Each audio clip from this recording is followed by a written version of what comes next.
Tu ne gagneras jamais, ricana mon beau-père, parce que le juge d'aujourd'hui est son ami.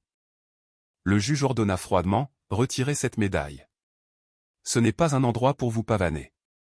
Toute la salle d'audience devint silencieuse. Je tendis tranquillement un document. Le visage de mon beau-père devint blême. Le juge se mit à trembler et balbutia, Honnêtement. Je m'appelle Katrina. J'ai 36 ans, et si ma carrière m'a appris une chose, c'est de savoir rester parfaitement calme quand je suis acculé. Le juge me regardait de haut depuis son siège, ses yeux fixés sur le côté gauche de ma veste. Retirez cette médaille, ordonna-t-il froidement. Ceci est une salle d'audience, pas un endroit pour vous pavaner. Le public retint son souffle. Le silence était absolu. Je le regardais droit dans les yeux, en gardant ma posture droite. Non, votre honneur. Son visage devint cramoisi. Il agrippa son marteau, vibrant de rage. Je vous placerai en état d'outrage à la cour immédiatement si vous refusez d'obtempérer. Je ne bronchai pas. Je fis simplement un léger signe de tête à mon avocat. Sans un seul mot, mon avocat s'avança et fit glisser un épais document sur le banc. Je vis le sourire suffisant de mon beau-père disparaître instantanément. Son visage devint complètement blême. Le juge ouvrit le dossier. La couleur quitta ses joues tout aussi rapidement. Ses mains se mirent à trembler si violemment que le papier bruissait de manière audible contre le bois. Honnêtement, balbutia-t-il, son arrogance précédente brisée par une seule page. Pour comprendre comment je me suis retrouvée assise dans cette froide chambre de tribunal, il faut remonter aux mois qui ont suivi le décès de mon mari. Je travaille comme analyste de données pour le département de la défense des États-Unis. Ma routine quotidienne consiste à traiter des ensembles de données massifs, à identifier des anomalies et à exécuter des modèles d'évaluation des menaces pour protéger les réseaux critiques. C'est un travail entièrement fondé sur la précision et la discrétion. Il y a quelques années, j'ai été intégré à un projet de sécurité nationale hautement classifié. Notre équipe a démantelé une cybermenace importante ciblant l'infrastructure fédérale. Pour mon rôle dans cette opération, le secrétaire à la Défense m'a décerné la médaille du service civil. La cérémonie était fermée au public. Je n'en ai jamais parlé à personne en dehors de ma chaîne de commandement immédiate. J'ai enfermé la médaille dans un coffre-fort parce que je n'ai pas besoin de la validation des autres pour connaître la valeur de mon travail. Mon beau-père, Cécile, n'a jamais compris cet état d'esprit. Il a bâti sa fortune en dirigeant une entreprise lucrative de fabrication de matériaux d'emballage ici même à Cincinnati, en partant de zéro. Dans sa vision du monde, le succès se mesurait strictement par les marges bénéficiaires et les démonstrations extérieures de pouvoir. Lors de nos dîners de famille obligatoires, il avait pris l'habitude de scruter mes choix de carrière. Il s'asseyait en bout de table, faisait tourner son bourbon coûteux et me regardait avec un dédain absolu. Les fonctionnaires ne sont personne, annonçait-il à la cantonade. Vous pointez en arrivant, vous pointez en partant, et vous vivez des centimes des contribuables pendant que les vrais producteurs construisent l'économie. Je ne discutais jamais avec lui. Je continuais simplement à manger mon dîner et j'ignorais ses provocations évidentes. Réagir à un narcissique ne fait que nourrir son ego. Mon mari, 3, essayait d'intervenir, mais sa santé était déjà défaillante à ce moment-là. 3 a passé ces 2 derniers mois dans une chambre d'hôpital stérile donnant sur le paysage urbain gris. Le cancer progressait de manière agressive. Il savait que son temps était compté et sa principale préoccupation est devenue la manière dont sa famille me traiterait une fois qu'il serait parti. Il comprenait la cupidité implacable de son père mieux que quiconque car il l'avait vu détruire d'autres partenaires commerciaux pendant des années. Un soir, quelques jours avant la fin, 3 me serra la main très fort. Sa respiration était superficielle. « Écoute-moi attentivement » murmura-t-il. « Quand je serai parti, ils essaieront de tout prendre. Ne les laisse pas faire. Et souviens-toi de ceci, Fay est la seule dans cette famille en qui j'ai vraiment confiance. » Il parlait de la tante de 3, Fay, l'actuelle directrice générale de l'entreprise familiale. J'ai hoché la tête, enregistrant cette information. 3 est décédé 3 jours plus tard. 2 semaines après les funérailles, nous nous sommes réunis dans une lourde salle de conseil en acajou au centre-ville pour la lecture du testament et des dernières volontés. L'avocat de la succession était assis en bout de table, organisant une pile de documents juridiques dans un épais dossier en cuir. Cécile était assise juste en face de moi. Il portait un costume sur mesure et se penchait en arrière avec une confiance totale. Il s'attendait à ce que la réunion soit une brève formalité où les actifs de Troie retourneraient de manière transparente sous son contrôle absolu. L'avocat s'éclaircit la gorge et commença à lire les dispositions standards. Il distribua les effets personnels mineurs et les petits comptes financiers. Puis il en arriva aux principales participations commerciales concernant les actions détenues dans l'entreprise de fabrication de matériaux d'emballage de Cincinnati. L'avocat lut, sa voix plate et professionnelle, « Je lègue la totalité de ma participation, équivalent à 20% du total des actions avec droit de vote, à mon épouse, Katrina. » Cécile abattit ses paumes ouvertes sur la table en bois massif. Le son claqua dans la pièce. Il bondit de sa chaise, le visage devenant d'un violet profond. « C'est impossible !» cria Cécile. « Mon fils n'aurait jamais cédé 20% de mon entreprise à une gratte-papier du gouvernement. Relisez-le. Il y a une erreur. » « Il n'y a pas d'erreur, » répondit calmement l'avocat. « Les documents sont entièrement contraignants en vertu de la loi de l'État de l'Ohio. » Cécile tourna sa fureur vers moi. Il se pencha sur la table, exigeant que je renonce immédiatement aux actions. Il a crié que je n'avais aucun droit sur leur héritage familial. Je n'ai pas élevé la voix. Je n'ai pas justifié ma présence. J'ai simplement pris le stylo désigné, signé mon nom sur le registre d'acceptation et rendu le presse-papier à l'avocat. Sans regarder Cécile à nouveau, j'ai pris ma mallette, ajusté mon manteau et suis sorti dans l'air froid de l'après-midi. Un mois après la lecture du testament, le véritable cauchemar a commencé dans mon propre salon. J'examinais des rapports de données sur mon ordinateur portable lorsque la porte d'entrée s'est ouverte brusquement. Ils n'ont pas frappé. Cécile est entrée, suivie de près par ma belle-mère, Clara. Elle serrait fermement son sac à main, entrant directement dans mon espace de vie sans la moindre hésitation. Je me suis levé, fermant mon ordinateur portable, et je les ai regardés fixement. Cécile jeta une épaisse enveloppe en manille sur la table basse en verre. Il se tenait au centre de la pièce, pointant un doigt raide vers elle. « Ceci est un accord de transfert d'actions », déclara Cécile à voix haute. Troie l'a signé 3 semaines avant de mourir. Il m'a revendu la totalité de sa participation de 20%. Le testament que vous avez entendu le mois dernier est obsolète.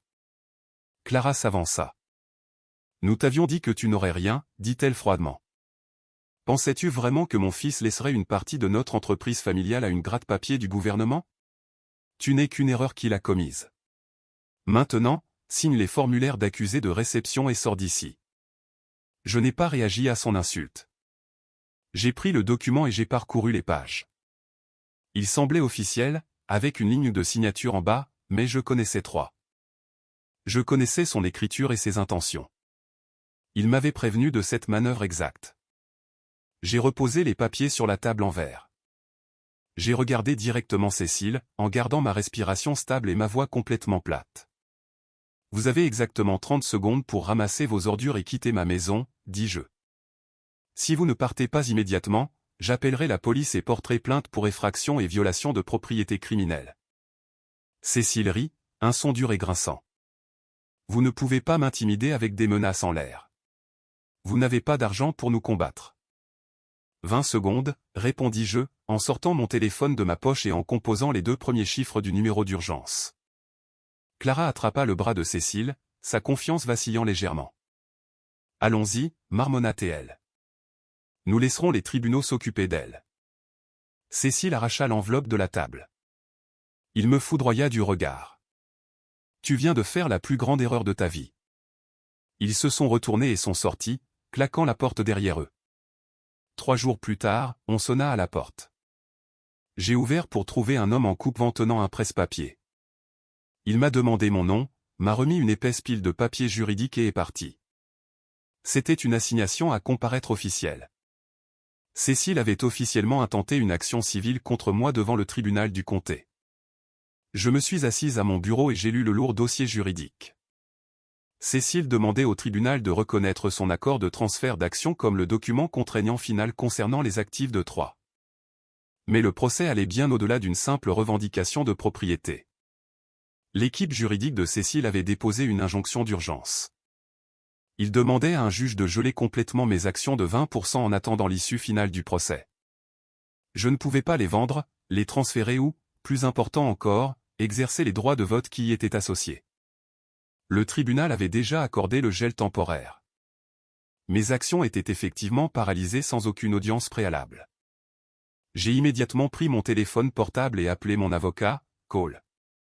J'ai expliqué la confrontation dans mon salon et détaillé le contenu de la poursuite. Cole a écouté tranquillement jusqu'à ce que j'ai fini de lire à haute voix les clauses spécifiques de l'injonction. Il ne s'agit pas seulement d'un simple litige successoral, a déclaré Cole. J'ai fouillé dans les registres de l'entreprise depuis la lecture du testament. Mes contacts dans le secteur financier m'ont donné un conseil crucial ce matin. Cécile a été extrêmement actif au cours des 2 dernières semaines. Actif comment? Demandai-je, en ouvrant un bloc-notes vierge sur mon ordinateur pour prendre des notes détaillées. Il tient des réunions secrètes avec plusieurs actionnaires minoritaires de l'entreprise à travers l'Ohio, a expliqué Cole. Il négocie agressivement pour acheter leurs actions avec des offres en espèces. Il agit très discrètement, gardant ses transactions financières complètement hors du radar principal de l'entreprise. J'ai noté l'information. Le gel de mes actions et les acquisitions secrètes étaient les 2 moitiés de la même stratégie. Cécile constituait rapidement un énorme trésor de guerre de pouvoir de vote, et il avait mis mes 20% sur la touche pour s'assurer que je ne pourrais pas interférer avec ses plans. Au moment où Cole a raccroché le téléphone, j'ai démarré mon poste de travail sécurisé. J'ai contourné mon serveur de travail standard et me suis connecté directement aux bases de données financières publiques. J'ai extrait les dossiers de structure d'entreprise, les dépôts auprès de la SEC et les publications financières trimestrielles de l'usine d'emballage. Les données étaient incroyablement denses, remplies de jargon juridique et de mesures financières complexes. Trouver des modèles dans des ensembles de données massifs est exactement ce que je fais pour le département de la Défense. J'ai exporté le registre des actionnaires et la répartition des droits de vote dans une feuille de calcul brute. J'ai écrit un script pour filtrer le bruit statique et isoler les transferts de propriété récents au cours du dernier exercice financier. Les chiffres ont commencé à s'aligner sur mes 2 moniteurs. J'ai suivi les rachats d'actionnaires minoritaires que Cole avait mentionnés plus tôt. Cécile ne les achetait pas sous son propre nom. Il utilisait 3 sociétés holding différentes pour acheter ses actions discrètement. J'ai cartographié la piste d'acquisition. Au cours des 6 derniers mois, Cécile avait accumulé 14% supplémentaires du total des actions avec droit de vote. J'ai ajouté ses actions initiales aux 14% nouvellement acquis. Je regardais la somme finale clignoter à l'écran. Il détenait exactement 31% de l'entreprise. J'ai ouvert le document des statuts de l'entreprise. Un vote majoritaire obligatoire de 51% était requis pour forcer un changement de direction exécutive. Cécile avait besoin de 20% de plus pour prendre le contrôle absolu. Il avait besoin de mes 20%. Ce n'était jamais un différend émotionnel sur un héritage familial. C'était une prise de contrôle hostile, hautement calculée. Cécile voulait déclencher une assemblée extraordinaire des actionnaires, évincer le conseil d'administration actuel et révoquer de force le PDG. Il avait besoin que mes actions soient paralysées par une injonction du tribunal ou entièrement transférées à son nom pour exécuter le coup d'État. Avec mon pouvoir de vote neutralisé par le juge, Cécile n'avait besoin que de convaincre quelques membres du conseil indécis pour atteindre sa majorité. Je me suis souvenu de l'avertissement de Troy à l'hôpital. J'ai imprimé les journaux de données, pris mes clés de voiture et conduit directement à l'usine de fabrication du côté industriel de Cincinnati. Je suis entré dans le bureau principal, j'ai contourné la réceptionniste et je suis allé directement dans la suite exécutive. Fait a levé les yeux de son ordinateur, clairement surprise par mon arrivée soudaine. J'ai posé les feuilles de calcul imprimées directement sur son bureau. Je n'ai pas perdu de temps avec les salutations. J'ai pointé les pistes d'acquisition surlignées et les structures des sociétés holding. J'ai expliqué les calculs, les sociétés écrans et la stratégie exacte de prise de contrôle hostile de Cécile. Fait a examiné les documents en silence. La couleur a quitté son visage alors qu'elle traçait les rachats. Elle a reconnu les noms des actionnaires minoritaires que Cécile avait secrètement rachetés. Elle a réalisé que le coup d'État d'entreprise était déjà en marche. Son choc initial s'est rapidement transformé en détermination. Elle s'est levée, a verrouillé la porte de son bureau et a sorti le grand livre principal de l'entreprise de son classeur. Nous avons passé les 2 heures suivantes à comparer mes données avec ses dossiers exécutifs internes. Nous avons formé une alliance stricte là, dans son bureau. Nous avons convenu de partager toutes les informations entrantes et de coordonner nos stratégies juridiques pour bloquer complètement la tentative de prise de contrôle de Cécile. J'ai quitté l'établissement et je suis remonté dans ma voiture. Mon téléphone portable a vibré sur le siège passager. J'ai répondu. C'était Cole. J'ai 2 mises à jour importantes, a dit Cole, sa voix vive. Premièrement, j'ai exécuté une manœuvre légale pour transporter l'accord de transfert d'action original que Cécile a soumis au tribunal. Le document physique est actuellement sécurisé et en route vers un laboratoire de police scientifique indépendant. Ils effectueront une vérification complète de la signature et une analyse de l'encre pour prouver le faux. Quelle est la deuxième mise à jour? Demandai-je, en mettant la voiture en marche. Je viens de recevoir un fichier crypté d'une source anonyme au sein de l'équipe de direction de Cécile, a poursuivi Cole. Nous avons un lanceur d'alerte d'entreprise. Ils ont joint un enregistrement audio. C'est une conversation directe entre Cécile et le juge assigné à votre affaire civile, le juge Banton. L'enregistrement a été capturé légalement via un moniteur de serveur interne de l'entreprise. Cécile discute explicitement de l'injonction sur vos actions, de ses plans de prise de contrôle hostile et de la compensation que le juge recevra pour avoir statué en sa faveur. Le matin du procès est arrivé avec un lourd brouillard gris suspendu au-dessus du palais de justice de Cincinnati. J'ai franchi les lourdes portes en verre, vêtu d'un tailleur noir. Épinglée à ma veste se trouvait la médaille du service civil. Je l'avais gardée cachée pendant des années, mais aujourd'hui, je la portais avec une détermination absolue. Clara attendait dans le couloir de marbre à l'extérieur de la salle d'audience, entourée de jeunes cadres fidèles à son mari. Dès qu'elle m'a vu approcher, elle s'est placée directement au centre de l'allée pour me bloquer le passage. Ses yeux se sont attardés sur la médaille avec un ricanement de dégoût. « Tu n'as vraiment aucune honte, n'est-ce pas ?» a dit Clara, sa voix résonnant sèchement sur les murs de pierre. « Te montrer ici en agissant comme si tu appartenais vraiment à notre monde. Tu vas sortir de ce bâtiment avec absolument rien. Cécile va t'écraser, et je vais prendre plaisir à regarder ça. » Je n'ai pas ralenti mon pas. Je n'ai pas cligné des yeux. J'ai gardé mon visage entièrement dépourvu d'émotion, maintenant un regard froid et inflexible. Je l'ai contournée comme si elle n'était qu'un meuble dans le couloir. Je n'ai pas prononcé un mot. Ces remarques toxiques ont frappé le vide. J'ai poussé les lourdes portes en chaîne et je suis entré dans la salle d'audience. L'avocat Cole était déjà assis à la table de la défense, arrangeant une série d'épais dossiers en manille. J'ai pris ma place à côté de lui. De l'autre côté de l'allée, à la table du demandeur, Cécile était penchée en arrière sur sa chaise, chuchotant à son avocat d'entreprise. Quand nos regards se sont croisés, il m'a adressé un lent sourire arrogant. Il débordait d'une confiance absolue, croyant fermement que l'issue était déjà assurée. Une voix forte a percé le faible brouhaha de la salle. Tout debout. Le juge Banton est sorti de ses quartiers et est monté sur l'estrade. Il n'a pas regardé le public.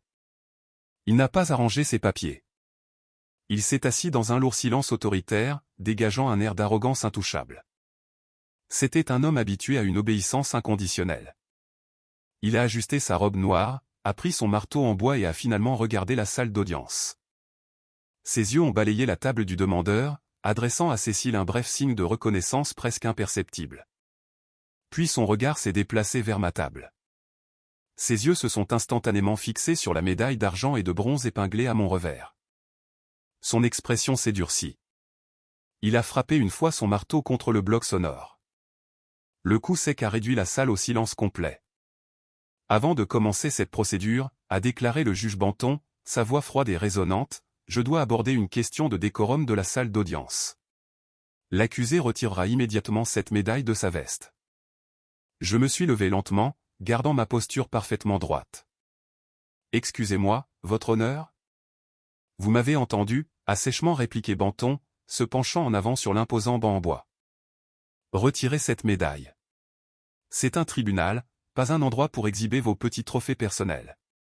Je ne tolérerai pas les démonstrations théâtrales dans ma salle d'audience. Le public tout entier a retenu son souffle. Le silence était absolu et suffocant. Le sourire de Cécile s'est élargi. Clara, assise au premier rang juste derrière lui, a laissé échapper un léger ricanement de triomphe. J'ai regardé le juge Banton droit dans les yeux. Je n'ai pas élevé la voix, mais j'ai parlé avec une clarté absolue. Non, votre honneur. Le visage de Banton est devenu d'un rouge cramoisi. Les veines de son cou se sont gonflées contre son col blanc. Il a serré son marteau si fort que ses jointures sont devenues blanches, vibrant de rage pure face à mon défi. Je vous donne un dernier avertissement, a menacé Banton, sa voix baissant jusqu'à un grondement dangereux. Si vous refusez de vous conformer à un ordre direct de ce tribunal, je vous déclarerai coupable d'outrage à la cour sur le champ. Je ferai en sorte que l'huissier vous mette les menottes et vous enferme dans une cellule de détention. Me comprenez-vous? Je n'ai pas bronché. Je n'ai pas rompu le contact visuel. J'ai simplement tourné légèrement la tête et fait un bref signe de tête délibéré à Cole. Cole s'est levé immédiatement. Il a contourné le protocole standard de demande d'autorisation pour approcher le banc.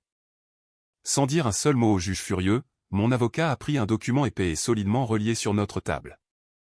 Il est sorti de derrière le banc de la défense, ses chaussures en cuir claquant bruyamment sur le parquet, et s'est dirigé directement vers le banc pour soumettre le dossier. Au lieu de tendre la main vers ma poitrine pour détacher la médaille, j'ai regardé l'avocat Cole faire glisser un épais rapport relié sur le banc. Il a complètement ignoré l'exigence furieuse du juge concernant ma tenue. Votre honneur, la défense soumet la pièce à conviction a déclaré Cole, sa voix coupant la lourde tension de la salle d'audience. Il s'agit d'une analyse forensique complète de 50 pages menée par un laboratoire indépendant certifié par l'État. Elle examine directement l'accord de transfert d'actions soumis par le demandeur pour obtenir l'injonction actuelle contre les actions de ma cliente. Le juge Banton a regardé le classeur, temporairement détourné de sa tirade agressive. Il a ouvert la couverture. Le laboratoire a effectué une analyse microscopique de l'encre et une vérification des artefacts numériques sur la signature censée appartenir au défunt 3, a poursuivi Cole, arpentant délibérément devant la table du demandeur. Les résultats sont concluants. La signature n'a pas été apposée par une main humaine. C'est un composite numérique haute résolution. Les experts forensiques ont tracé les motifs de pixelisation exacts et les ont fait correspondre à une copie numérisée d'une déclaration de revenus conjointe que 3 a signée il y a 3 ans. Le demandeur a numériquement levé la signature, l'a superposée sur ce contrat frauduleux et l'a imprimée à l'aide d'une imprimante laser commerciale. La composition chimique sur la ligne de signature contient des particules de teneur de carbone, pas de l'encre liquide. Le sourire a disparu du visage de Cécile. Sa mâchoire est tombée, et un tremblement visible a parcouru ses épaules. Il s'est penché violemment, attrapant la manche de son avocat. Son avocat a bondi sur ses pieds, renversant sa lourde chaise en bois.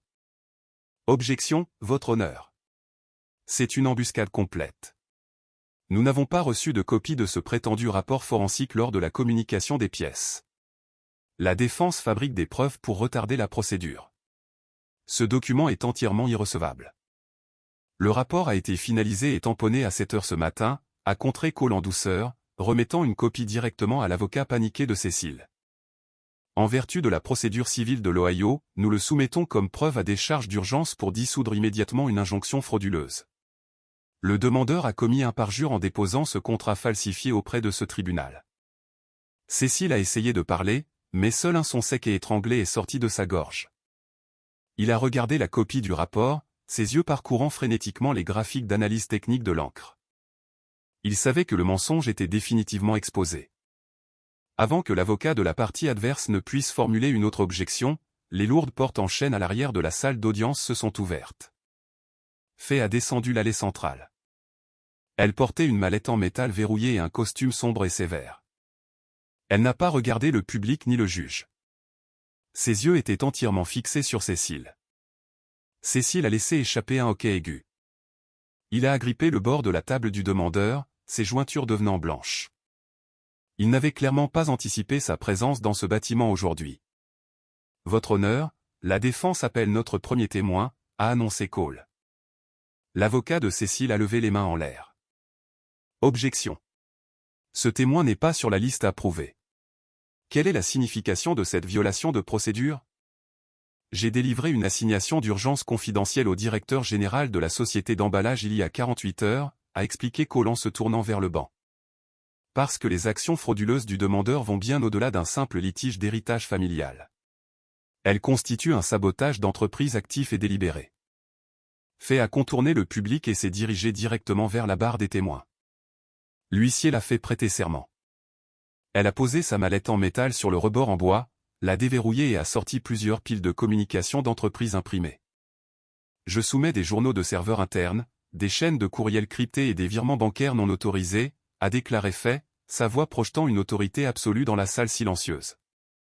Elle a remis une impression de courriel spécifique à l'huissier. Ce document est daté de 2 jours après les funérailles de Troy. Le demandeur a explicitement chargé son courtier de rédiger le faux accord de transfert pour neutraliser les actions avec droit de vote de Katrina. Il a délibérément contourné le conseil d'administration pour solliciter des actionnaires minoritaires, utilisant des fonds cachés de l'entreprise pour les soudoyer. Cole s'est approché de la barre pour verser officiellement ses documents au dossier du tribunal.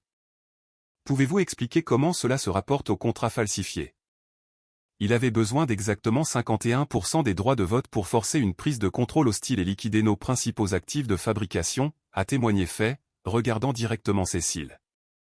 Il a obtenu 31% grâce à des rachats illégaux et non divulgués. Il avait besoin des 20% détenus par Katrina pour exécuter le coup d'État. Lorsque Katrina a refusé de renoncer à son héritage légal, il a fabriqué un faux contrat pour geler son pouvoir de vote, s'assurant qu'elle ne pourrait pas voter contre sa prise de contrôle hostile lors de la prochaine réunion extraordinaire du conseil d'administration. Cole s'est tourné pour regarder la table du demandeur. La falsification ne visait pas seulement à voler un héritage.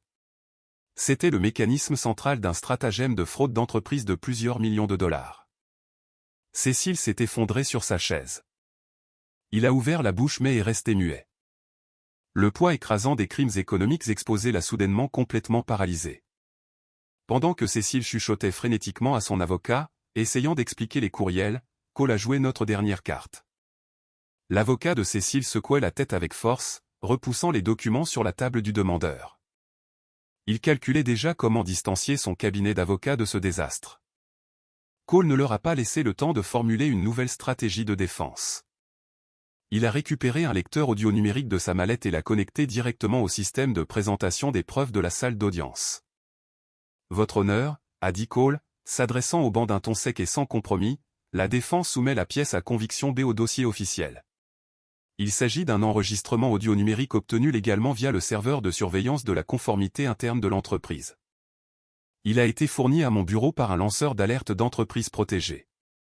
L'enregistrement met en scène le demandeur, Cécile, s'entretenant avec un haut responsable financier juste 2 jours avant de déposer l'injonction d'urgence dans ce même tribunal. Cécile se figea. Ses yeux passaient désespérément des haut-parleurs noirs sur le bureau au juge. Cole appuya sur le bouton de lecture. Un grésillement statique a brièvement traversé les haut-parleurs de la salle d'audience, suivi immédiatement par la voix rocailleuse et reconnaissable de Cécile. « Ne vous inquiétez pas pour les droits de vote. » La voix enregistrée de Cécile a résonné bruyamment contre le haut plafond, tranchant dans l'atmosphère tendue. « Je me suis déjà occupé des 20% de Katrina. J'ai intenté un procès civil ce matin. Banton s'occupe du dossier. » Une autre voix sur l'enregistrement a demandé si un juge gèlerait réellement les actions sans une audience préliminaire. Banton me doit une fière chandelle, s'est vantée la voix de Cécile avec une arrogance absolue et indéniable.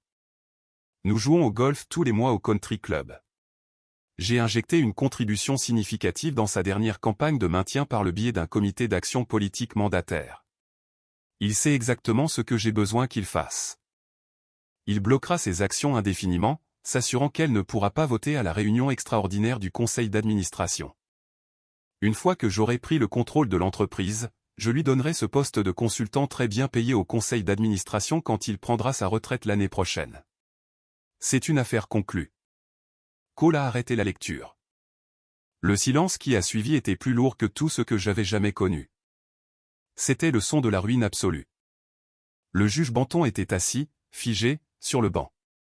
Le sang s'était entièrement retiré de son visage, laissant sa peau d'un gris cendré maladif. Sa mâchoire pendait. Cole se dirigea directement vers le centre de la pièce. Il a brandi un document juridique fraîchement imprimé. Sur la base des preuves audio directes de corruption, de collusion illégale et de conflit d'intérêts graves, la défense dépose formellement une motion de récusation immédiate, a déclaré Cole à voix haute, s'assurant que le sténographe du tribunal transcrivait chaque syllabe avec précision. De plus, en tant qu'officier de justice, je suis légalement obligé de signaler cette violation éthique flagrante. À 8 heures ce matin, mon bureau a transmis ce fichier audio exact ainsi que le rapport de falsification forensique directement à la commission de qualification judiciaire de l'Ohio. Nous avons également déposé une plainte officielle auprès du bureau du procureur de l'État pour corruption judiciaire. Les yeux du juge Banton s'écarquillèrent de panique. Il regarda le sténographe du tribunal, dont les doigts volaient sur la machine à sténotyper, enregistrant en permanence sa chute. Il regarda Cécile, qui se tenait maintenant la poitrine, haletant comme si la pièce manquait soudainement d'oxygène. Banton tendit la main vers son marteau en bois. Sa main tremblait si violemment qu'il renversa son verre d'eau. Le liquide se répandit sur ses bloc-notes juridiques, s'égouttant rapidement sur le sol. Il l'ignora complètement. Il agrippa le marteau et frappa le bloc d'un rythme faible et frénétique. Ce tribunal est en suspension. Balbutia Banton, sa voix se brisant. Il ne pouvait pas maintenir sa façade autoritaire. C'était un homme terrifié pris dans un piège qu'il avait aidé à construire. Je me récuse de cette procédure immédiatement. Tous les dossiers seront transférés au juge administratif pour réassignation et examen complet. La séance est levée. Banton n'a pas attendu que l'huissier congédie la salle. Il s'est levé, manquant de trébucher sur sa lourde robe noire, et a pratiquement couru par la porte arrière menant à ses appartements privés. La salle d'audience a sombré dans le chaos. Clara sanglotait bruyamment depuis le public. L'avocat de Cécile a rapidement emballé sa mallette et s'est éloigné de la table, abandonnant complètement son client. Je me suis levé lentement, gardant ma posture parfaitement droite. J'ai boutonné ma veste de costume. J'ai baissé les yeux sur Cécile. Il était affalé sur sa chaise, complètement brisé, fixant le parquet d'un regard vide. Toute sa richesse, ses relations et son arrogance s'étaient évaporées en quelques minutes. Je n'ai ressenti absolument aucune pitié pour lui. Je me suis tenu droite, regardant l'architecte de sa propre destruction récolter enfin exactement ce qu'il avait semé. Quelques mois plus tard, le système judiciaire a finalement terminé le travail que nous avions commencé dans cette salle d'audience. Le procureur de l'État a refusé toute offre de négociation de plaidoyer. Cécile a fait face à une mise en accusation par un grand jury et a été formellement inculpée de multiples chefs d'accusation de crimes. L'analyse indépendante de l'encre et l'enregistrement audio du lanceur d'alerte ont fourni un dossier criminel en béton. Un jury l'a déclaré coupable de faux en écriture au premier degré et de fraude d'entreprise massive. Le juge de la peine a prononcé une peine stricte de 8 ans dans un pénitencier d'État. Il a été menotté sur le champ dans la salle d'audience et escorté directement dans une cellule de détention. Il passerait une partie importante de ses dernières années enfermé dans une pièce en béton, entièrement dépouillé de sa richesse et de sa fausse autorité. Le juge Banton a connu une chute rapide et brutale. La commission de qualification judiciaire de l'Ohio a lancé une enquête éthique complète le matin même où Cole a déposé les preuves audio. Banton a été immédiatement suspendu du banc sans salaire et s'est vu interdire l'accès à ses appartements privés. Faisant face à une destitution publique inévitable et à de graves accusations de corruption criminelle, il a soumis une démission forcée. L'association du barreau de l'État a par la suite engagé des poursuites disciplinaires et l'a radié définitivement. Ils lui ont retiré sa licence d'avocat et ont réussi à faire révoquer sa pension gouvernementale. Il est devenu un paria déshonoré, exilé en permanence de la communauté juridique qu'il utilisait autrefois pour terroriser et manipuler des innocents à son propre profit. Clara a fait face à un autre type d'emprisonnement. La société d'emballage, maintenant entièrement sécurisée sous la direction exécutive de fait, a intenté des poursuites civiles agressives contre Cécile pour dommages graves à l'entreprise, fraude et détournement de fonds. Les jugements civils qui en ont résulté ont été financièrement catastrophiques. Les tribunaux ont ordonné des paiements de restitution massifs pour réparer les dommages financiers infligés aux actionnaires minoritaires. Clara a été légalement forcée de liquider chaque actif qu'il possédait. Elle a dû vendre le vaste domaine de Cincinnati lors d'une vente aux enchères publiques humiliante. Les véhicules de luxe, les portefeuilles d'actions et les adhésions au country club ont tous été saisis et liquidés. Elle a été réduite à une faillite absolue et indéniable. Les cercles sociaux d'élite qu'elle dominait autrefois l'ont complètement abandonnée du jour au lendemain. Ses anciens amis ont cessé de répondre à ses appels, traitant son nom comme une maladie contagieuse. J'ai finalisé les formalités de succession pour garantir officiellement ma participation de 20% dans l'entreprise. J'ai rencontré Fay une dernière fois et signé un accord de procuration juridique contraignant. Je lui ai transféré l'intégralité des droits de vote et du contrôle de la gestion quotidienne. Elle avait l'intégrité nécessaire pour diriger correctement l'entreprise, et je n'avais aucun désir de m'impliquer dans la fabrication d'entreprises. Mes obligations légales et financières étant entièrement résolues, j'ai emballé mes affaires dans un camion de déménagement. J'ai accepté une mutation au sein du département de la Défense et j'ai déménagé à l'autre bout du pays. Pendant mon trajet hors de l'Ohio, mon téléphone portable a sonné. L'identifiant de l'appelant affichait un numéro inconnu. J'ai répondu et j'ai entendu Clara pleurer bruyamment dans le récepteur. Elle m'a supplié de lui accorder un prêt financier à court terme, affirmant qu'elle n'avait nulle part où vivre et que les banques avaient gelé ses derniers comptes restants. Je n'ai pas discuté avec elle. Je ne lui ai offert aucune sympathie. J'ai simplement raccroché le téléphone, bloqué le numéro de manière permanente et me suis engagé sur l'autoroute. J'ai rompu tout contact avec toute la famille et je n'ai jamais regardé en arrière. Le pouvoir et la richesse créent souvent une dangereuse illusion d'invincibilité. Les gens comme Cécile croient qu'ils peuvent acheter la vérité ou l'intimider pour la réduire au silence. Ils prennent le professionnalisme tranquille pour de la faiblesse, supposant que quelqu'un qui ne se vante pas de ses réalisations n'a aucune force pour se défendre. Mais la loi, lorsqu'elle est maniée avec précision et des preuves solides, reste l'égaliseur ultime. La véritable intégrité n'a pas besoin de crier pour être entendue. Elle reste simplement sur ses positions, rassemble les faits et attend que l'arrogance s'effondre inévitablement sous son propre poids écrasant. Merci de m'avoir suivi jusqu'à la toute fin de ce voyage incroyable. Si cette histoire a résonné en vous, veuillez partager vos pensées dans les commentaires ci-dessous. Avez-vous déjà eu à vous opposer à quelqu'un qui pensait détenir tout le pouvoir? Faites-moi savoir comment vous avez géré la situation.